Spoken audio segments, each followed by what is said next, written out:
It may be unconventional to start a story with the moral, but to tell the tale of Keith Ferris, perhaps it's best to do so. If you find out you aren't going to be able to do something, do it anyway. Young minds are so impressionable, and it's clear what passion took off from the very beginning. The child simply loved airplanes because of his role model, his hero. Yeah, this is my dad. Lieutenant Carlisle Ferris. Flew in the Air Force from 1925 to 1955. Ferris's youth was spent living along the flight line at Kelly Airfield outside of San Antonio, Texas. This is the 1935 Kelly kindergarten class. Ferris is the blonde on the left. He would hear the Wasp-powered Boeing P-12s fire up early in the morning, thunderous noise that would signal his father's upcoming dance in the clouds. We knew nothing else. I mean, you lived in a different world. You're growing up during the Depression, where you live inside the fence with airplanes, and your dad and all your friends' dads all go off and fly and right above us every day. The goal, of course, was to fly like his father, to serve. So we just had airplanes in our blood. But an allergy to egg protein and tetanus antitoxin would ground those dreams, or really modify them, because Keith had a talent. Throughout my life, I was always drawing. Which brings us back to our moral. As Keith says, if someone tells you that you can't, find a way that you can. And for him, his love of flight would exist on canvas. I do have a letter. It was when Dad was deputy commander of the 30th Squadron 19th Bomb Group. And in the middle of the letter, it says, "It's good to hear of Keith's prowess in art." And he talks about, wouldn't it be great if he ended up getting into that line of work instead of this crazy,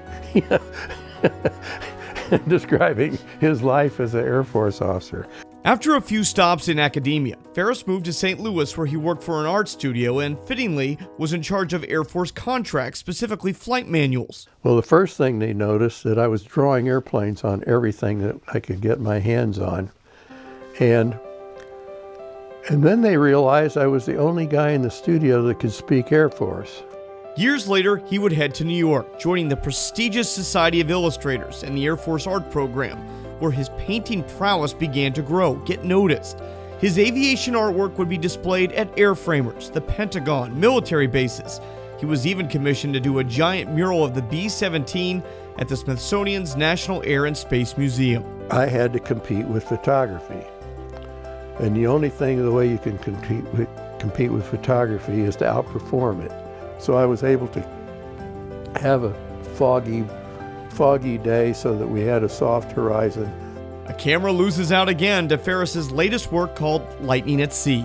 So just with this little brown wrapping paper sketch, it became, that's what we need to do. It's the third in a series of paintings that depict the three variants of the F-35 powered by Pratt & Whitney's F-135 engine, launching off the Navy's newest supercarrier, the Gerald R. Ford. I'm in the painting myself. I'm experiencing the lighting and the feeling of flight when I'm painting these things.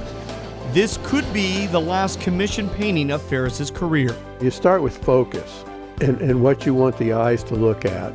The 87-year-old National Aviation Hall of Fame member says he wants to focus his energies on new creative endeavors, like writing a book. I have, of course, got about 3 Keith Ferris paintings in my office. Jack Swift, Pratt & Whitney's Deputy Director of Business Development Military Engines, commissioned the Lightning at Sea, which was recently presented to the United States Navy in Florida.